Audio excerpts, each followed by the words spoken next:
All right, so I'm gonna read the back. We are about to do unsolved case files. Looks like his name, the victim, was Max Cahill. It was a homicide, and case number C410261995. All right, and the back says, the murder mystery game that lets you be a cold case detective. On October 26th, make sure y'all paying attention, because this might be some good details we might need to know. You know I ain't taking notes. Okay, well, make sure you is. On October 26, 1995, the campus of a small Georgia college, Tubman University, was shocked by the brutal murder of the newly appointed dean of the history department. The victim, Max Cahill, was working late in his office when the killer bludgeoned him to death with an unidentified object. Despite several viable suspects, police were forced to close the case because they couldn't determine how the killer got to Max while avoiding detection by video surveillance cameras. Think you can bring justice to Max? Let's find out. Are you up to the challenge? So this challenge, this little booklet, it includes articles, photos, witness statements, mugshots, suspect interrogations, and more. Solve 3 objectives to crack the case, check answers, and get hints online. So I guess that means we could get hints online, but who knows? But we are going to open it. It should only be opened by authorized personnel only. Guess I'm going to do that for the team. Guess she's authorized. Ugh, okay, I'm struggling. Maybe somebody else should have done it. Sorry. I really am. Oh, okay. Let's take his file out. It's a big old file. All right, so we got these going on. We got this going on. Bonus envelope. Scoop back. So I'm gonna have to get on the table. Bonus envelope B. Okay. And bonus envelope C. So when do we open the bonuses? Yes, us. Okay, wait. Maybe I should introduce everybody. Everybody know everybody? Well, we got Lay. We got Todd. We got Chos. Hey. And we got Dej. And now we got some cold case files. Unsolved cold case. All right. So when we open the booklet, it looks like so. When we pass the evidence around, I guess you could just do a little whoopsie-whoop for the camera. These are the photographs. This is our victim. This is our victim. We'll put him in the middle. Okay, looks like Harry. We all gotta grab something. Oh my gosh, I don't know. Oh, So I got a this news is article. Dean Cahill. Okay. Oh, maybe that's not our victim. Yeah, our victim is Dean Cahill. Oh, Dean. Oh, okay. Max. Yeah, Max. Yeah. Max Dean Dunham. All right. So what kind of evidence do y'all have? Ty going over the pictures. All right, I'm gonna look at what I got. I got the autopsy report. Hold on, let's read it together. So this is the case file. So I got the autopsy report from Northup Police Department. The description of the corpse. The victim is a 29-year-old African-American male. He's a 6 foot tall with a lean build and appears to be in very good physical shape. His skull was fractured. His wrist had a contusion. External injuries, blunt force trauma to the top of the head. The area where the impact occurred is caved in about 3.5 inches across and is about 3.5 inches deep. Dang, what kind of object could do that? The wound is round and appears to have been made with a cylindrical shaped object.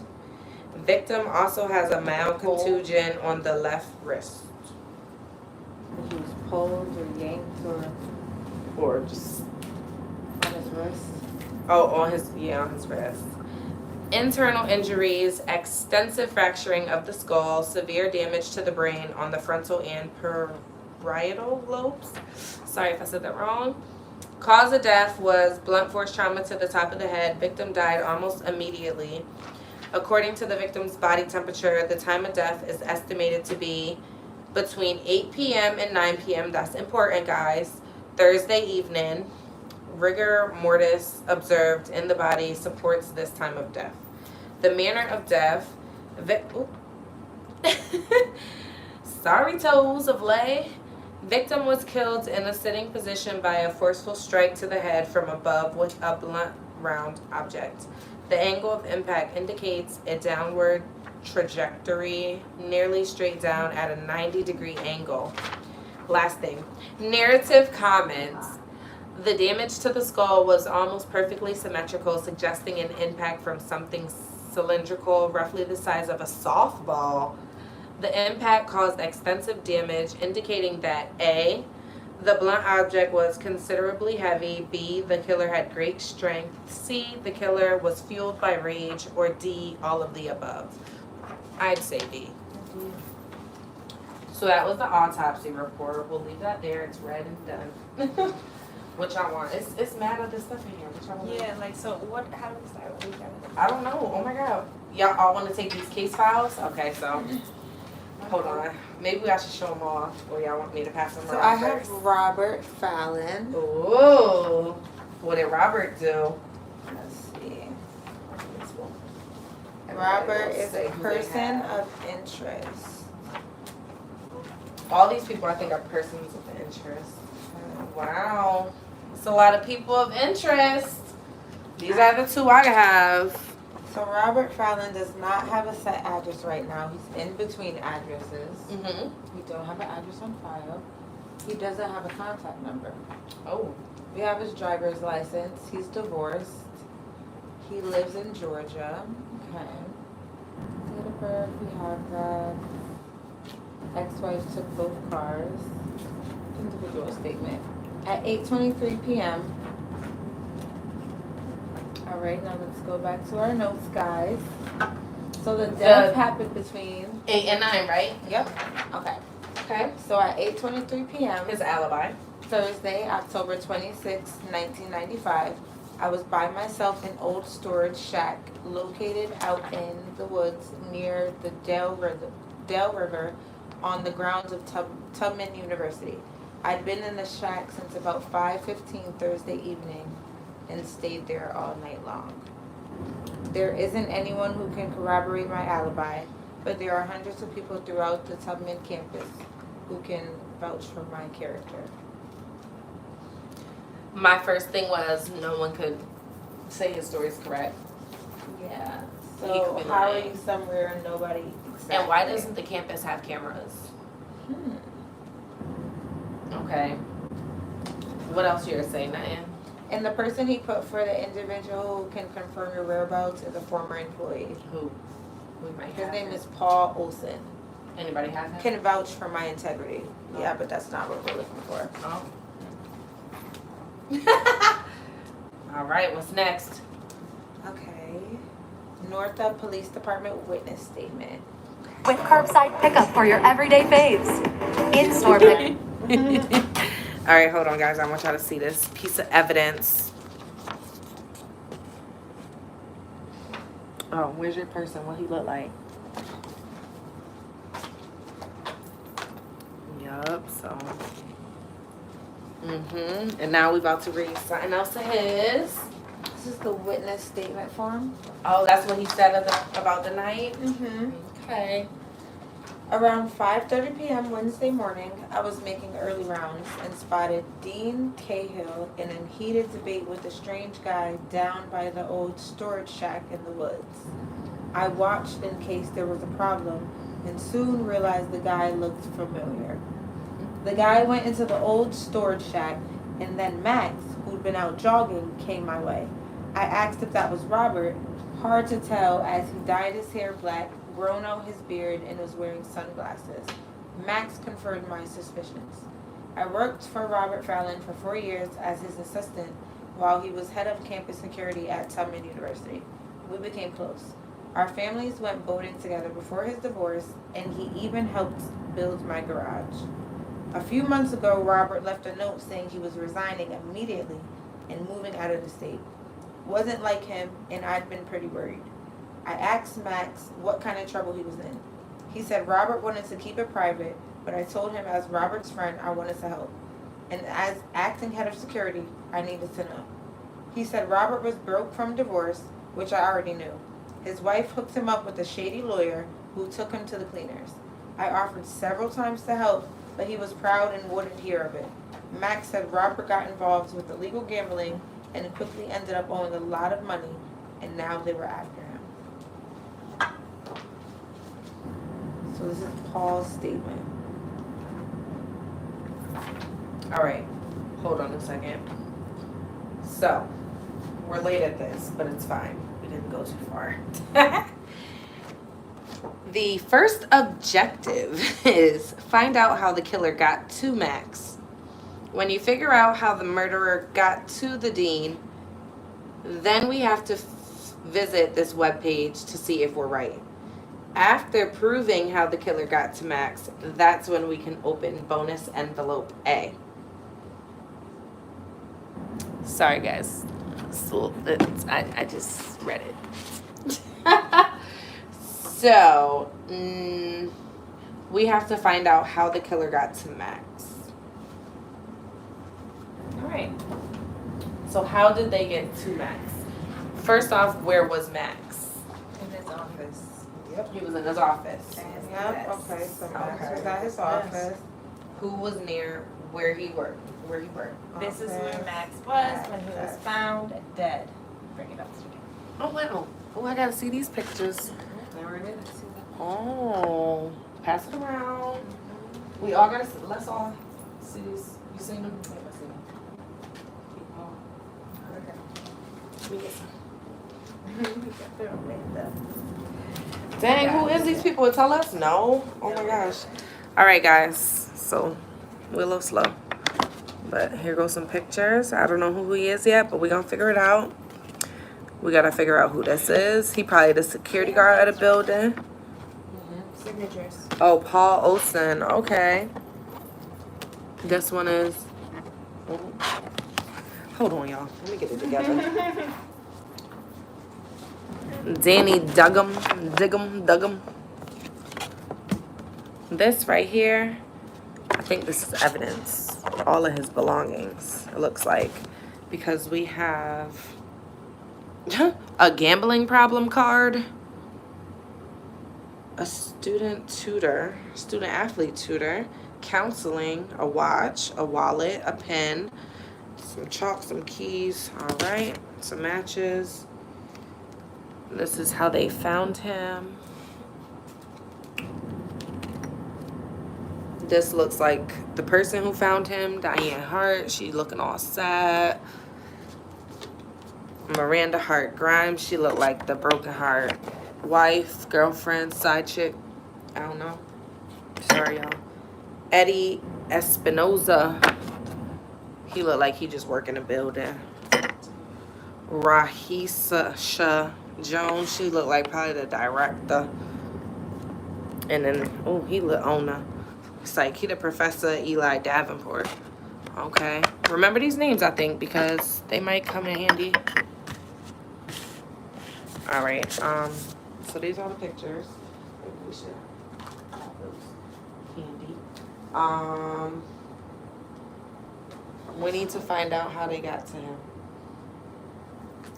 Okay, so I was writing some notes down. So the first person interested was Robert. He saw Max. Oh, well, duh, I got two more people. Okay, so what did y'all people do? Did y'all read up on y'all people yet? Yep. All right, so how y'all think they got to Max? Well, my person is Greg Grimes, and he didn't get to Max because he was his secretary. And he wasn't trying to get to him or kill him. So How you know that, though? He could have hit him. I just feel like he didn't. It's just what I feel. All right, let me read mine. I have Michael Baskin. What y'all got to say about Michael Baskin? Killed her husband, whacked him. All right, so Michael Benjamin Baskin. he said, I was at the gym with my roommate, Danny Duggan. Oh, I think I seen your name somewhere. Until around 7:45 when I left to go get something to eat, but wound up going back to my room instead because I didn't have any money. Around the time of the murder, I was in my room studying and fell asleep pretty early, probably sometime around 9. This is what Mr. Baskin said. Let me see his other paperwork. Oh, hold on. It's all came with you. It sure did. Hold on, buddy. All right, I'm gonna go in order. This is an email sent from. Why? What? I'm confused. Let's say hi, Malcolm. Oh, okay. So Max wrote. Who is he talking to? Right, Michael Brian? Baskin. Oh, Michael Baskin. So probably. Wait, no. He wrote Michael. He wrote Malcolm. So can't read. He wrote Malcolm, but the subject of the email is Michael Baskin, who is him. Oh. So the email says, "Hi Malcolm. Unfortunately, this email is all business and no pleasure. I'm writing to you in regards to Mr. Michael Baskin, a junior of ours here at Tubman. I'm sure you know him. He's captain of the basketball team and here on a full athletic scholarship. Mr. Baskin is also a student of mine in British History 101, and I'm very sorry to report that I caught him cheating on an exam.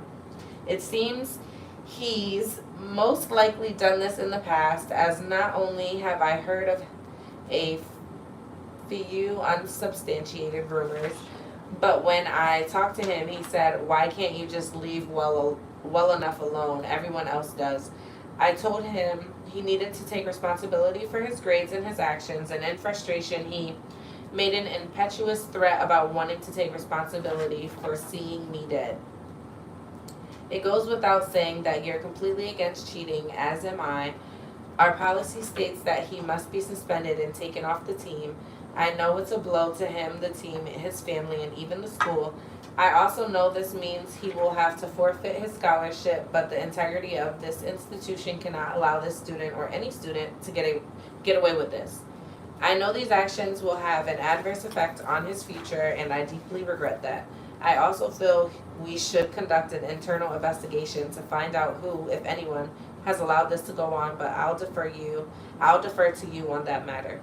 I would like to set up a meeting for you, myself, and Michael as soon as possible once you return on Monday. I hope that somehow, someday, this course of action will bring a positive result for him. All my best, Max Cahill, the Dean." So this was sent Friday at 10:18 a.m. I thought, when did he die? Thursday. Between 8 and 9 on Thursday. Wait. Oh, this is in his drafts. This is also in his drafts. Whose drafts? The Dean. He didn't even get to send this email.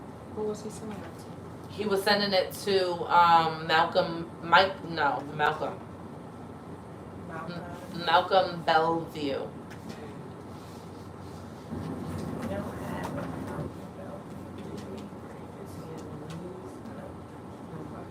So with my guy, Greg Grimes, his statement says he was with his friend Eddie Espinoza the entire evening. They were hanging at his place. Then we went to the dog park near Eddie's house. After that, we went over to Max Cahill's house. He wasn't home. Then we went back to Eddie's house around 9 p.m. I was back to my house before 11 p.m., as I'm sure my wife Miranda Hart Grams can confirm. Now, Eddie Espinoza is here. Ooh. Espinoza. Okay. Eddie's statement says, Where the juice comes in. Me and Greg go way back, been best buds since high school. Sure, he's got a temper, but don't most guys, when they get a reason, Greg was hanging with me the night of the murder from around 7 to maybe 10:30. We had some beers and talked. He was still pretty riled up from the new dessert menu over at Chez Lorraine. It's got his wife, her mom, and this Max character all having a good time together, and it doesn't look good. He went over to the school and threatened Max that morning, but he didn't mean nothing by it. He always says crazy stuff like that when he's mad. I don't think she was cheating because Greg keeps her in real good line. But I think that creep Max was trying to move in on Greg's territory. Greg couldn't get that dessert menu off his mind, so I figured we had to do something to help him blow off some steam. So we took a couple of plastic bags to the park and gathered up some real nasty dog crap and headed off to Max's house. There wasn't anybody home, so we snuck around back and dumped it in his barbecue grill. What? Just a harmless prank, but a good one nonetheless. I'm not really proud that we did that, but I'm sure you can inspect his grill and confirm my friend Greg had nothing to do with the murder. He was with me the entire time, and that grill can prove it. We went back to my place, had a couple more beers, and then he went home. Greg might pull a dirty deed or two now and then on someone who deserves it, but he isn't someone who'd go and murder anybody. He's a real upstanding guy. That guy didn't deserve to be killed, and I'm sorry about that, but I'm not at all sorry about what he did to his grill. He had it coming, and Greg finally stopped the madness. Oh. So, plot thickens. Well, I don't know. My guy could have done it. Oh. I don't know. Okay, go ahead. He basically said he was at the homeless shelter where he stays, and The dean stays at a homeless shelter? this guy, Alex. Oh, okay. Oh, my guy is Alex Jameson. Okay, Alex Jameson. Let me see. Let me show the people. This is who we're talking about. Alex. You look a little. That's the same thing I was thinking, like, yeah. So, the person of interest. He said during the time of the murder, I was just getting comfy at my home. Well, he calls it a luxury place, but it's a homeless shelter. Okay. So that's that. That's basically all it is. Oh, okay. So, Witness statement. yeah, the narrative. It says, I've been the director of the homeless shelter for the past 3 years. Alex has been staying with us for about a week now, but he's been in and out many times over the years. I was at the front desk the night of Thursday, October 26th, when he checked in just before 7. That's the cutoff time before the night. If they come in any later, then they get turned away. I assume he was there the entire evening, even though Alex likes to get things up. He's smart, and he knows if he gets caught sneaking out, he'll get kicked out. Having a bed at night is pretty good motivation for these guys.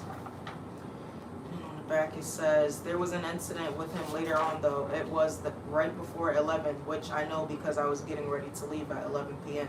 Most of the guys were already asleep when he suddenly held up an expensive bottle of bourbon, and loudly screamed, "The croaking raven doth bellow for revenge." I'm not exactly sure what it means, but it was hard to forget. I'm pretty sure it's Shakespeare.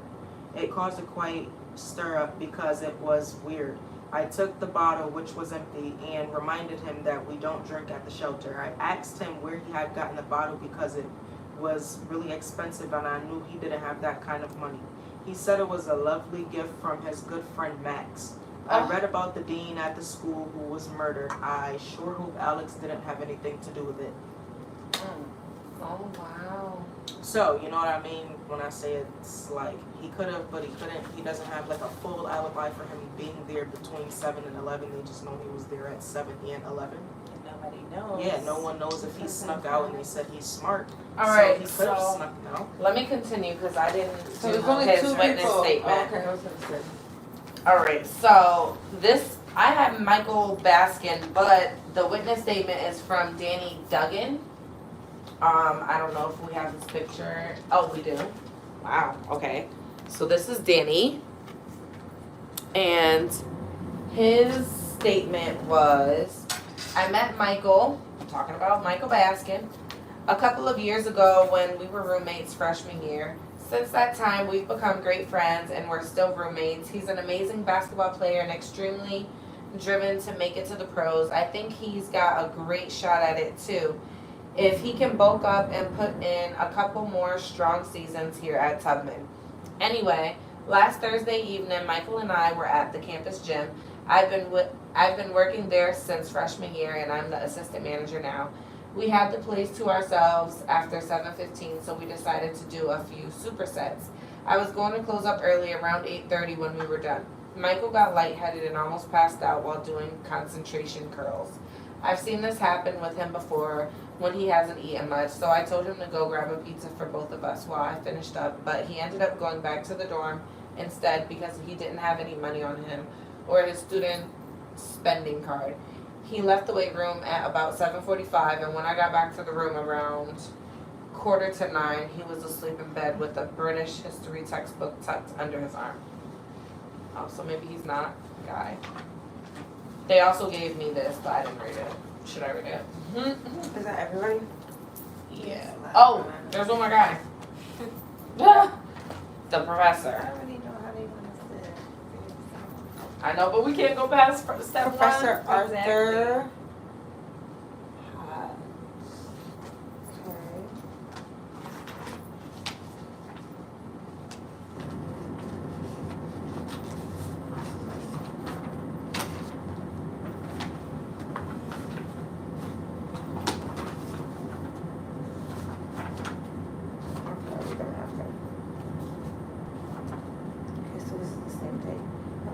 Witness statement form. When is the date of the murder? The 26th, right? Okay, so this is for the 27th. I'm a history professor here at Tubman University, specializing in medieval folk art. I've been a colleague of Professor Hodges for the past 21 years. So this is by Ellie Davenport. Thursday afternoon, I had the distinct misfortune of having tea with him in my office, where he became extraordinarily ill and vomited all over me. He was looking through my bookshelf for an old copy of The Count of Monte Cristo when he suddenly turned toward me, made a strange facial expression, and vomited. My clothes were covered, but fortunately, I'm always kept a spare set of pants and a clean shirt in my office. So after a thorough shower at the gym, I was just able to make the bus. We chattered to the academic banquet taking place off campus. Okay, so that was about him vomiting on her.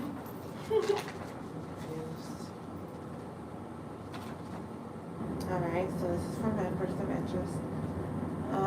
I became violently ill at work and left campus at about 4 p.m. on October 26th. I arrived at my residence. No. I arrived at my residence at approximately 4:30 and stayed there for the entire evening. Once at home, I was quite sick and fell into complete exhaustion, sleeping off and on until the North Police woke me up around 10 a.m. Other than frequent visits to the bathroom to vomit and getting up to find the television remote, I cannot recall leaving my bed all night. Wow.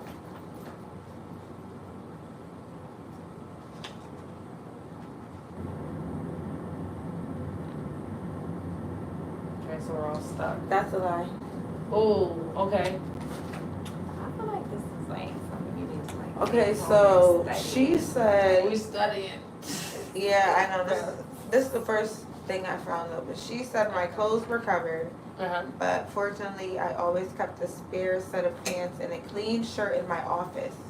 So after a thorough shower at the gym, I was just able to make the bus. Oh, sorry. I thought we went together. I thought it was beautiful. She said we chartered to the academic banquet hall taking place off campus. But there was the academic banquet hall, but he This is said, more evidence. So, Oh, you found something out? no, not Let's really, put the but time. we can hear how the beginning of the interview went, the full recorded interview for Alex Jamison. Okay. And case number C4-1026-1995. So the date was 10/28/1995 at 11 a.m. So the detective told him, please state your full name for the record. Alex Bartholomew Jamison. Detective, how well do you know Max Cahill? Alex, we were college roommates before the little snitch decided to ruin my life. Detective, excuse me? Alex, back in college I smoked some weed and kept the stash under my bed. Max ratted me out, so they kicked me to the curb, which was just what he wanted. Detective, why do you say that? Alex, Max, I received a lot of attention because we were two boy wonders of Northup. The two local boys who were both college freshmen at the ripe age of 15. My intellect was far superior.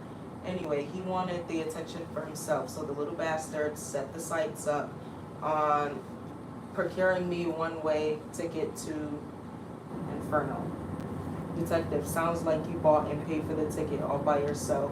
Everything would have been fine if he kept his nose in his books and out of my business. Detective, so you're really harboring resentment for all of this, I take it. Alex, kudos for figuring that out, detective. Who wouldn't hold a grudge? I ended up a homeless drunk. Wow, he lived a high life, all because he wouldn't keep his mouth shut.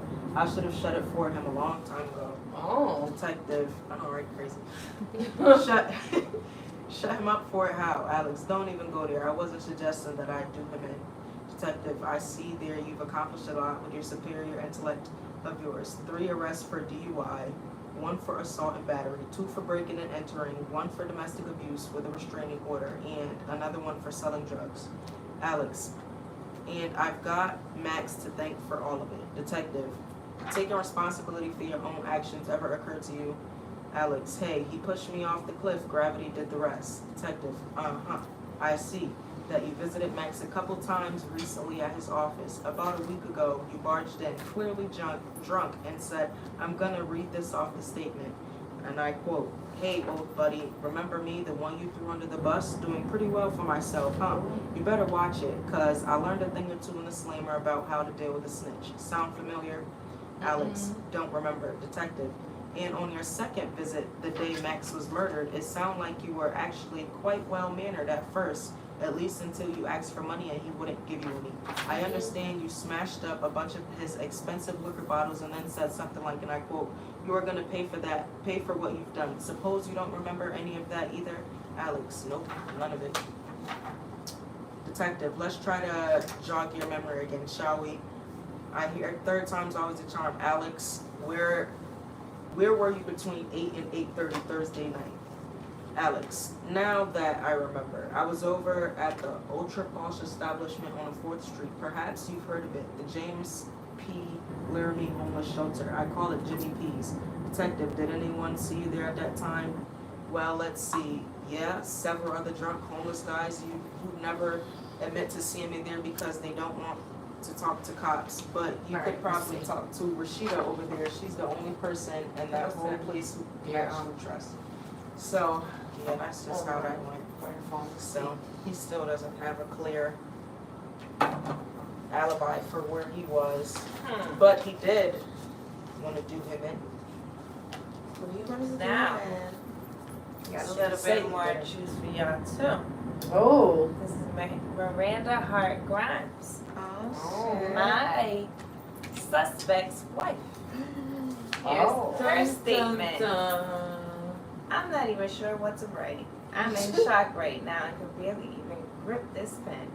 Max and I dated for a few years and we were even engaged for several months before he started teaching at Yale.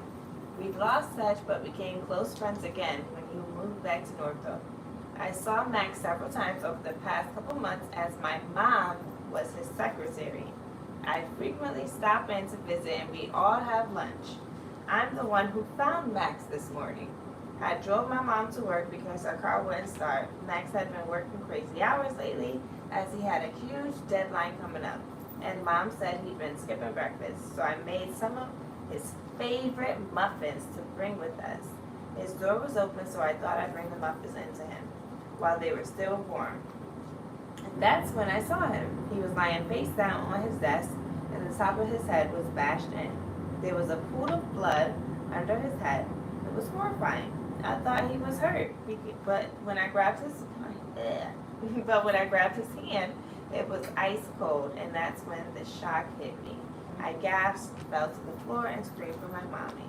I can't imagine what kind of horrible monster would do this. Max was the sweetest, gentlest, most caring man I've ever met, and I can't believe he's gone. So, her husband might have did it. Her husband or her? Her husband is Greg. Oh, so okay. So it says to us we have to pick 2 documents that prove to us that's how the killer got to Max. So This is the surveillance log, and it shows that you say he got killed between what time? 8 and 9, right? 8 and 9 on what day? Thursday. What Thursday the 20 what? 6. 6, okay. So he came in, Max came in at 19:45, which is 7:45 p.m. Yep. And the next person to come in at 19:45 was Paul Olson. And then, I'm sorry. Max came out at 7:45. Paul went out at 7:45. But Max came back in at 7:46. What? So he Then, stepped out for a minute. Right. Then Paul, it shows 2 out signs for Paul. One on October 26th at 7:45 p.m. and then one on October 27th at 6:22 a.m. So like he He never came back in type Came shit. in with Max. If they went out at the same time at 45, maybe they came in the same door ring. And Right, because you never came back in, so you never kind of left. Exactly. So, and then campus police arrived on the 27th at 8:21. So that was 2 hours after Paul left. All right, so let's say we can use the video surveillance log. And then Paul left again. Paul, I think Paul did it. Who got Paul? I don't have Paul. Oh, And this is Paul. Paul's the security. guard. All right, so you think Miranda's Husband. Well, statement Miranda's and because it said we could choose Miranda's witness statement form. Miranda swiped in at 11:53 PM. a.m. This is all a.m. 2 different cameras, northwest camera and southwest camera. So let me see if I can do that option.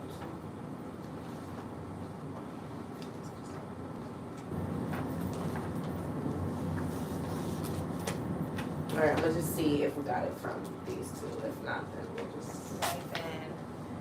Stay tuned. Sorry, neither of those are the documents we're looking for. Wow. Stay tuned for episode 2 when we figure this out. Like, You guys were. I mean, I got water. That's in the refrigerator. Wow, that's crazy. I just touched that. Oh, water? You want water? It was for her. Oh, that's your phone? Ah. Yeah. Anybody else want Get water? outta here, you lurker. Oops, sorry. want May some. you want water? Deja, you want water? This time. Dang, how do I go back? Alright, so we didn't figure it out. Those 2 forms were not the ones we needed. Alright, we'll try one more time. .com /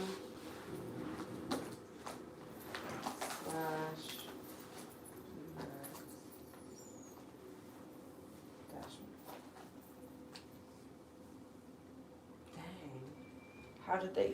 Who got to Max? But I mean, the So, video. What's E and N over here? East and north? Mm-hmm. I guess the door that they came in and out. So, and you said it was 7. Oh, this was the security camera footage. And Oh, maybe I should And have. that's call for 7:57. Yeah, But but it it's came in at through a night. different door. Yeah, PM. Because Max came in through the east and Paul came in through the north. Yeah, and it's like Paul and Max are like going in and out all day, like separately. 'Cause then you go like down there around the Right nighttime. here. 1945. They both went out through the same door. Max came in a minute later. And then Paul went out. A different door though. He went out the north door because so he out 1945. Paul east. Out 622 north. What the fuck? Wait, how the fuck did he get back in? Alright, let's see. Here's the map. So, Oh, he's at a door. Okay. where y'all say he was at? Northeast? North and east. Mm-hmm. That's north and east doors. So that's east entry, that's north. Entry. So Paul and His office was on the so second at floor. 7:45 p.m. They both went out. Which one? The east or the east? At the top? Nope, down there. Oh, at the bottom. Yeah. That's 1945. East. Both east. So they both went out the east at 1945, and then Max, right? Yeah, comes back in through the east at 46. Okay. But the next one says out Paul north. So right when he came in, At Paul 6 went out. When though? That's at 6:22, and he's out again. He's not. He never swipes back in. Yeah, But it's he's just going the next back one out. for him to leave, punching out at 622 in a different area north this time, not east, where him and Max left. Exactly. So he made his way from east to north. Somehow he Well, got he's back missing in. a swipe. He's missing the end swipe. Yep. Yeah. Does he And say? that's 2 hours after the murder happened. So he was one of these files, Paul. Nope. He was just. Oh. Sorry. And what's this? That's where all the Alex. pictures came from? Yeah, the evidence envelope. Yeah. Okay. What's this? Oh, Miranda's, we already read hers. So this is. Oh, this is hard. I think we already seen him.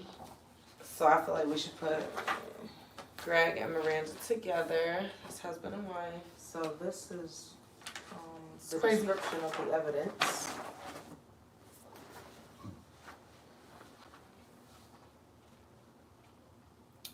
White button-down shirt. Another white button-down t-shirt.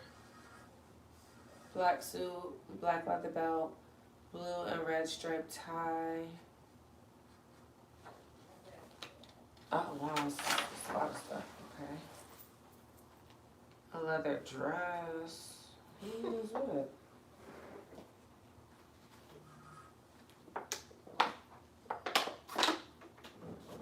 Oh, so this is basically telling us what's on this card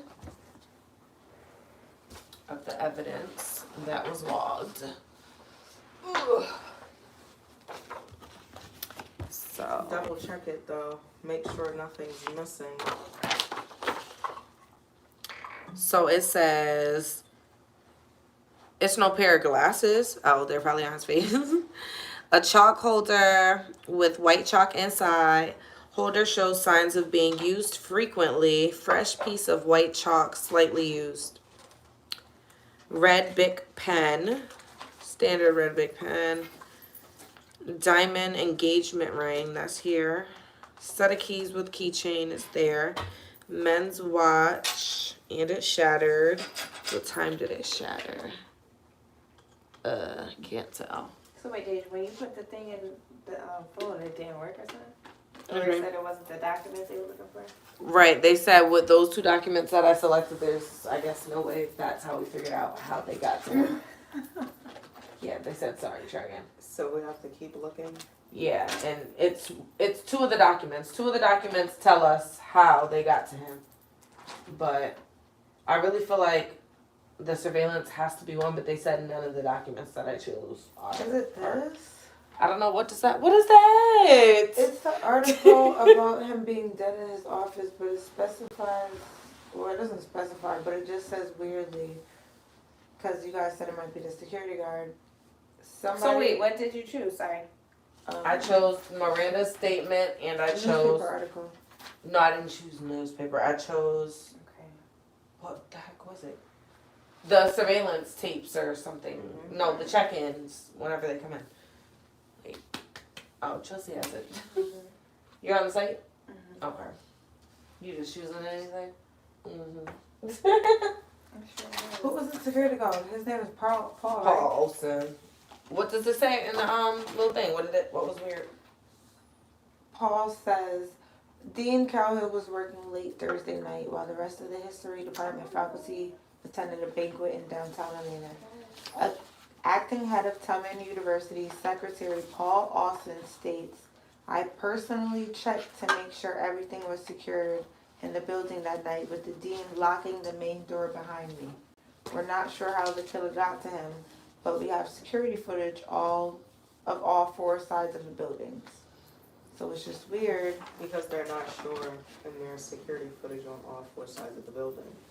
And his swipe was wrong, and he's a part of the security guard, and he specifically said he checked the building, and he locked the doors behind him. So that's like saying you were the last person to see him.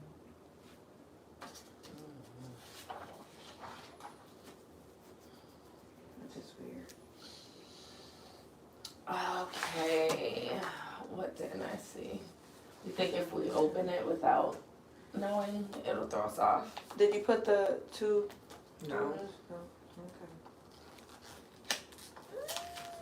Okay. We're just gonna open it and see. I mean, y'all gave us the envelopes. You should know we're gonna open it. Y'all don't wanna give us the code. We just gonna open it. We already got the envelope. But we don't know what any of this stuff means. Okay. Step 2. Okay, guys, wait, what's step 2? What does it say? Identify the prime suspect. Hold on, y'all. We got some more stuff. Chelsea, we got 4 little cards. We gotta figure it out, y'all. We done skipped something, but we gotta figure it out. We got 4 new pieces of evidence. How y'all want me to divvy it up? Pick one. Nope, pick one. She said, I want the news article. All right, I got 2. What is this? It don't even tell us what it is. All right, 2 new pictures. Maybe we should put all the pictures out on the table. Yeah. So this looks like a broken bottle found in tunnel. Where's the person testing? Right here. Alright, like we need to put this out how I be seeing on Law and Order. We gotta see everything at one time. Let's put the maps together. These are 2 more people.